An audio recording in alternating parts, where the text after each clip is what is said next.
मन के सवाल में आज का प्रश्न मंजू जी का है द्वारका से।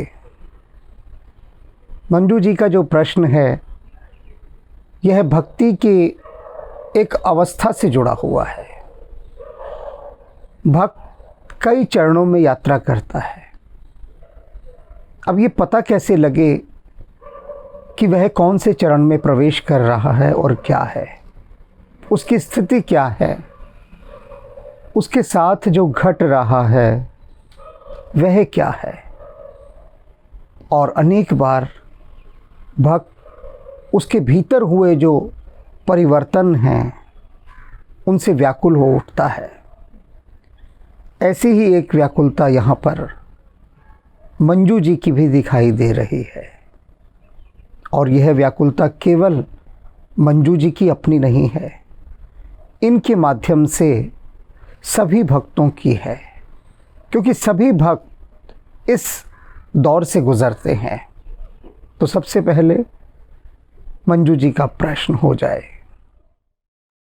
गुरुदेव जी के चरणों में मेरा प्रणाम। गुरुदेव जी, मेरा नाम मंजू है, मैं द्वारका में रहती हूँ। मेरे 2 सवाल हैं गुरुदेव। मैं जब पूजा करने बैठती हूँ, जैसे कि कुछ श्लोक पढ़ने हैं या आरती करनी है या क्या नाम है, चालीसा वगैरह कुछ भी करना है, तो वो मुझे ऐसा लगता है जैसे तोता रटन सी हो रही है और मन करता है कुछ ना करूं, बस चुप, कुछ ना करूं, बैठी रहूं, बस खाली कुछ भी ना करूं।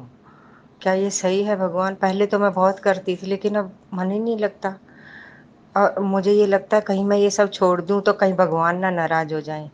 और दूसरा सवाल मेरा ये है कि आप बोलते हैं ना कि जितना भी टाइम मिले, थोड़ा बहुत, थोड़े थोड़े समय में ही चाहे अपने भीतर जाओ। ये अपने भीतर जाने का क्या अपने भीतर कैसे जाए, कैसे जाया जाता है अपने भीतर? आंख बंद करके क्या करें कि कैसे भीतर जाए? कैसे पता चलेगा कि हम भीतर जा रहे हैं या कुछ और ही हो रहा है? अब की मेरी समस्या का समाधान कीजिएगा गुरुदेव। आपने अक्सर देखा होगा कि बहुत सारी दुकानों पर या घरों में निरंतर कोई जाप लगा होता है। यानी मंदिर के अंदर एक लाइट लगी होती है और उस लाइट के अंदर एक रिकॉर्डिंग होती है जो लगातार बजती रहती है अपनी अपनी रुचि के अनुसार। किसी के यहाँ राम राम राम राम राम राम, कहीं पर राधे राधे राधे राधे, जय कृष्ण कृष्ण, जय श्री कृष्ण, ओम नमः शिवाय। कहीं पर गायत्री मंत्र का जाप चलता रहता है लगातार। अगर वो दुकान सुबह खुली है 10 बजे और रात को 10 बजे वो बंद होगी, तो सुबह 10 बजे से रात के 10 बजे तक गायत्री मंत्र या इत्यादि कोई भी जिसे वह दुकानदार मानता है बजता रहता है। देखा होगा आपने दुकानों में। अब ये बड़ा हानिकारक है, ये बचना भक्ति के मार्ग पर। मैंने अनेक दुकानदारों से बात की, पूछा कि ये सुबह से रात तक तुम्हारे यहाँ जाप बज रहा है म्यूजिक सिस्टम पर, तुम अपने मन में क्यों नहीं गुनगुनाते, बताओ। तो वो कहते कि अपने मन में तो हम गुनगुना ही नहीं सकते, क्योंकि ग्राहकों से बात करनी है, सारे काम करने हैं, सब कुछ करना है, कैसे गुनगुनाएं, बहुत मुश्किल है। तो मैंने उन्हें बताया कि रामकृष्ण परमहंस भक्ति करने का ऐसा ही मार्ग बताते थे। एक ये कहते थे, जानते हो भक्ति कैसे की जाती है?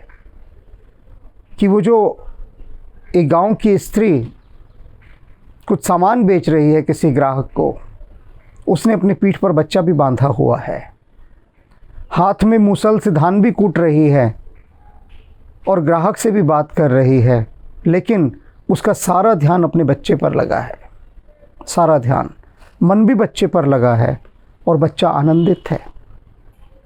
ऐसे ही भक्ति होनी चाहिए।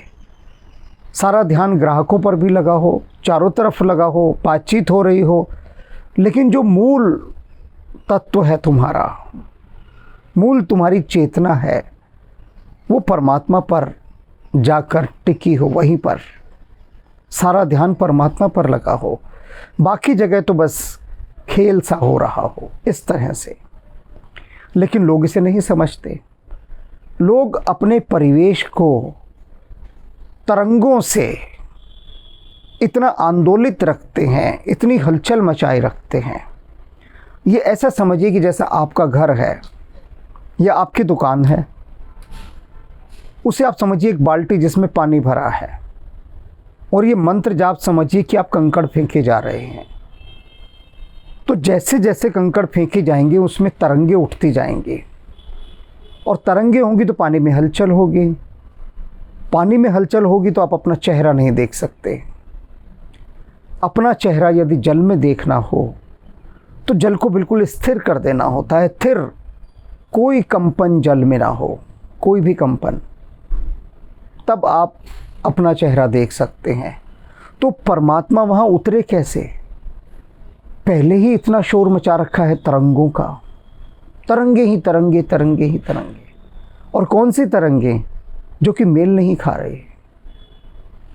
एक म्यूज़िक सिस्टम पर जो बज रहा है आपके लगातार जाप या जो भी कुछ है, वो केवल एक शोर क्रिएट कर रहा है, उससे भक्ति नहीं हो रही। भक्ति कहाँ हो रही? सारे काम हो रहे हैं, बातचीत भी हो रही है, फ़ोन भी हो रहा है, वो भी बज रहा है, जाप भी बज रहा है। जाप ऐसे नहीं होता। जाप के लिए तो मन को शांत करके बैठ जाना होता है, तब जाप होता है। तो पहली तो ये चीज़ समझ लीजिए। और इसी से मंजू जी आपकी सारी बात जुड़ी है। आप जो कह रही हैं कि स्थिति ऐसी आती है कि कुछ जाप करने का मन नहीं करता, लगता है तोता रटंत है। सच में तोता रटंत हो जाती है ये चीज़ें एक स्थिति के बाद। जब जाप में मन लगता है, आनंदित होता है, तब तो समझिए कनेक्टिविटी चल रही है। उसके बाद क्या होता है, एक ऐसा फेस आता है जिस फेस में शांत हो जाना होता है। आपने सुना होगा ना, 2 शब्द होते हैं, सावधान, विश्राम। स्कूल के अंदर भी कराते थे कि अटेंशन कहते थे ना, और फिर स्टडीज़ कि सब खड़े हो जाओ, ठीक से खड़े रहो, विश्राम में खड़े रहो, सावधान, विश्राम। सेना में भी यही चलता है, भक्ति मार्ग में भी यही चलता है। पहले आप एक्टिव मेडिटेशन करते हैं, सक्रिय ध्यान। ये जाप, पूजा पाठ इत्यादि ये सक्रिय ध्यान है। फिर निष्क्रिय होना होता है, यानी पैसिव, सब कुछ छोड़कर पड़ जाओ। तो आपकी जो अवस्था आ रही है ना, वो अवस्था अब एक ग्रेड ऊपर बढ़कर आ रही है। आपका जो फेस है, आपका गियर बदला है। गाड़ी फर्स्ट गियर से अब दूसरे गियर में आई है, और ये जो आपका सेकंड गियर है, ये सेकंड गियर कहता है कि बस शांत बैठे रहो, पड़े रहो प्रभु के आगे। ना कुछ कहना है, ना कुछ सुनना है, बस शांत रहना है, पड़े रहना है, चुपचाप बैठे रहो, प्रभु को निहारते रहो। बस यही शांत अवस्था। और इससे हनुमान जी बिल्कुल भी रुष्ट नहीं होंगे, प्रसन्न होंगे, बहुत प्रसन्न होंगे। क्यों प्रसन्न होंगे? कि कहीं तो जाकर इसने अपनी तोता रटंत को विश्राम दिया, उसे एक तरफ किया, जो अनावश्यक था उसे छोड़ दिया। आवश्यक तो मौन होकर उसके निकट बैठ जाना है। और यही अवस्था आपकी शुरू हो रही है, तो उसके साथ सहयोग करें। और इन बातों से बिल्कुल भी भयभीत ना हो कि हनुमान जी नाराज़ होंगे। हनुमान जी तो इतने प्यारे हैं कि कभी किसी बात से नाराज़ नहीं होते, कभी भी। वे नाराज़ होते हैं तो केवल दुष्टों से, उनसे नाराज़ होते हैं जो सज्जनों को सताते हैं।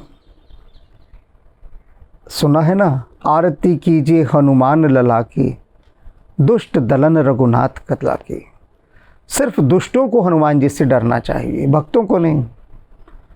भक्तों को तो हनुमान जी कभी कुछ नहीं कहते, सदा प्रेम करते हैं, बहुत प्यार करते हैं। आप बिना नहाए धोए भी हनुमान जी की पूजा करेंगे, कुछ भी करेंगे, हनुमान जी प्रसन्न हैं, प्रसन्न हैं, बहुत प्रसन्न हैं। क्योंकि वे सिर्फ आपके हृदय का भाव देखेंगे। स्वयं हनुमान जी को देखिए ना, कैसे शांत, एकदम प्रभु के ध्यान में बैठे हैं, ध्यान लीन। तो ये स्थिति जो आ रही है आपकी, इसे सहयोग करें। अब दूसरी बात आपने पूछी कि हम भीतर कैसे जाएं, और भीतर जाएं तो पता कैसे लगेगा कि हम भीतर चले गए हैं। बात सही है, बिल्कुल सही है। ये पता लगाना बहुत ज़रूरी है कि क्या हम सच में भीतर जा रहे हैं। तो हनुमान जी से हमने कहा एक बार कि ये पता कैसे लगेगा किसी को कि वो भीतर जा रहा है। एक प्रश्न था कि आप तो भीतर चले जाते हैं। तो उन्होंने कहा कि भीतर जाने की कला होती है, जैसे तैरने की कला है। ऐसे थोड़ी ना तैर सकते हो जब तक तैरने की कला ना आए। तो भीतर जाने की कला सारी प्रभु श्री राम के माध्यम से मैं तुमसे लिखवा रहा हूँ। अभी एक प्रश्न और आया है, अगले प्रश्न में सुनिएगा कि एक सज्जन हैं, भक्त हैं, रितेश चोपड़ा, उन्होंने लिखा है इस बारे में कि किस प्रकार से वो भीतर जाना शुरू हो गए हैं। कैसे कि इन आध्यात्मिक उपन्यासों में जो हनुमान जी मुझसे लिखवा रहे हैं, उसमें हनुमान जी महाराज ने उन विधियों को, उन कलाओं को, उन सूत्रों को समय समय पर अनेक अनेक दिव्य पात्रों से कहलवाया है। कभी सीता जी कह रही हैं, कभी राम कह रहे हैं, और कभी स्वयं हनुमान कह रहे हैं। ये जो आध्यात्मिक उपन्यास हैं, इन पर वो रितेश जी वाले प्रश्न में भी बात होगी। इन आध्यात्मिक उपन्यासों में वो सब समा दिया गया है जो हनुमान जी भक्तों तक पहुंचाना चाहते हैं। अब कोई माने या ना माने ये उसकी इच्छा, लेकिन जो लोग इन आध्यात्मिक उपन्यासों को पढ़ रहे हैं वो भीतर जाने की कला सीख रहे हैं, और आ रही है अपने आप। ऑटोमेटिक सिस्टम है ये कि इधर आप इनका अध्ययन आरंभ करते हैं और भीतर वो कला आपके जीवन का एक हिस्सा बनती जाती है। तो भीतर जाने की कला ही है ये सारी पुस्तकें। आप जब इस मोड पर आ जाती हैं ना, कि जब आप कोई जाप नहीं कर रहे, मन नहीं कर रहा हनुमान चालीसा पढ़ने का, कुछ भी करने का, और सिर्फ बैठने का मन कर रहा है, उस समय बैठकर शांत मन से, शांत मन तो आपका हो ही गया उस समय, तब इन आध्यात्मिक उपन्यासों का अध्ययन आरंभ कीजिए। और फिर आप जानेंगे कि हनुमान जी इस समय संसार को क्या दे रहे हैं। कोई ना कोई ज़रिया तो वो चुनते ही हैं ना, माध्यम तो चुनेंगे ही। और मैं ये कहता हूँ, उनका सेवक, उनका सेवादार, हनुमान दूत, कि उन्होंने मुझे चुन लिया है, और मेरे माध्यम से वो ये सेवा मुझसे करवा रहे हैं। मैं हीरों की खबर दे रहा हूँ। कबीर साहब जैसे कहते थे, राम नाम के पटन तरे देवे को कुछ नाही, कि मेरे पास सिर्फ हीरे हैं राम नाम के, और देने के लिए कुछ नहीं। वही बात मैं कह रहा हूँ कि मेरे पास राम नाम के वो हीरे हैं जो हनुमान जी ने मुझे दिए, और उन्हें इन आध्यात्मिक उपन्यासों में पिरो दिया। अब ये हीरों की माला है, सस्ती तो होगी नहीं, कीमत बहुत चुकानी पड़ेगी। समय की कीमत देनी पड़ेगी, अपने मन की कीमत देनी पड़ेगी। मन तो चंचल है, इधर उधर भागेगा, और स्वाध्याय वैसे नहीं करना चाहता मन। आधी से ज़्यादा दुनिया पढ़ने की चोर हो चुकी है। खुद लोग स्वीकार करते हैं कि पढ़ा हमसे नहीं जाता। क्यों नहीं पढ़ा जाता? क्योंकि स्वाध्याय बहुत बड़ी साधना है, बहुत बड़ी साधना। इस साधना को मैंने देखा जैन मुनि बहुत अच्छे से करते हैं। स्वाध्यायों में जो जैन मुनि हैं उनका कोई सानी नहीं, कोई सानी नहीं। हिंदू मंदिरों के पंडितों ने इन आध्यात्मिक उपन्यासों को नहीं पढ़ा, लेकिन जैन मुनियों ने इतने भाव से पढ़ा और बुलाकर मुझसे चर्चा की। इसे अध्यात्म कहते हैं। अब जैन मुनि का क्या लेना देना हनुमान से और राम से, कोई सोचे तो। लोग कहते हैं मेरे घर पर ज्ञान चर्चा करने अनेक जैन मुनि आते हैं, तो लोग हैरान होते हैं कि आपके यहाँ, आप तो जैनी नहीं हैं, आपके यहाँ जैन मुनि क्यों आते हैं? मैंने कहा तुम रहने दो, ना समझ पाओगे, रहने दो। ये उसका जगत है, उसका जगत, और वे जानते हैं इस बात को, और वे अध्ययन करते हैं और बताते हैं। जैन मुनि मुझसे कई बार कहते हैं कि इनमें ऐसे ऐसे सूत्रों को आपने पिरोया है कि कोई अगर सच में इनका अध्ययन करे तो वो तो गहरा साधक और भक्त हो जाए। ऐसी विधियां हैं। बात क्यों है ऐसी? क्योंकि हनुमान जी के माध्यम से ही अवतरित हुए, और ये वो सेकंड फेज है भक्त का, जब वो शांत हो जाता है।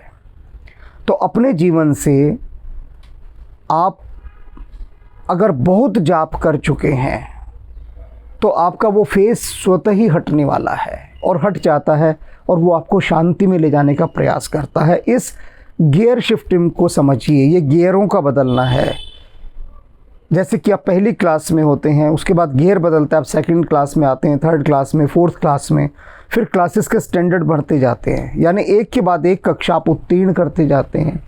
जब आपका जाप करने का सर्कल पूरा हो गया तो फिर कुदरत आपको दूसरे फेस में डालती है, जिसे साइलेंस मोड कहते हैं। बस वहाँ आदमी घबरा जाता है, क्योंकि जन्मों जन्मों का उसका अभ्यास तो शोर मचाने का है या कुछ करते रहने का है। ना कुछ करने की स्टेज में जब उसको लाया जाता है तब वो घबरा जाता है, और यहाँ पर गुरु की आवश्यकता बहुत अधिक होती है यहाँ पर। तो ऐसे में ये आध्यात्मिक उपन्यास जो हनुमान जी ने लिखवाए हैं, ये गुरु हैं, क्योंकि ये मेरे नहीं हैं, ये हनुमान जी के हैं। और मैं तो सिर्फ इतना कहूँगा कि मैं इशारा कर सकता हूँ, और वो मैंने कर दिया। इशारा भी कहाँ किया, साफ साफ कह दिया, साफ साफ, साफ साफ, कुछ नहीं छुपाया। जिसे यात्रा पर निकलना हो, जिसे मन की गहराइयों में जाना हो, वह अपने पंख तौलने आरंभ कर दे, क्योंकि सारा खेल इच्छा शक्ति का है। आपकी इच्छा शक्ति क्या कहती है, बस इसका सारा खेल है। तो अपनी इच्छा शक्ति को बढ़ाइए, वास्तव में परमात्मा को पाने की यात्रा पर निकलिए, वास्तव में।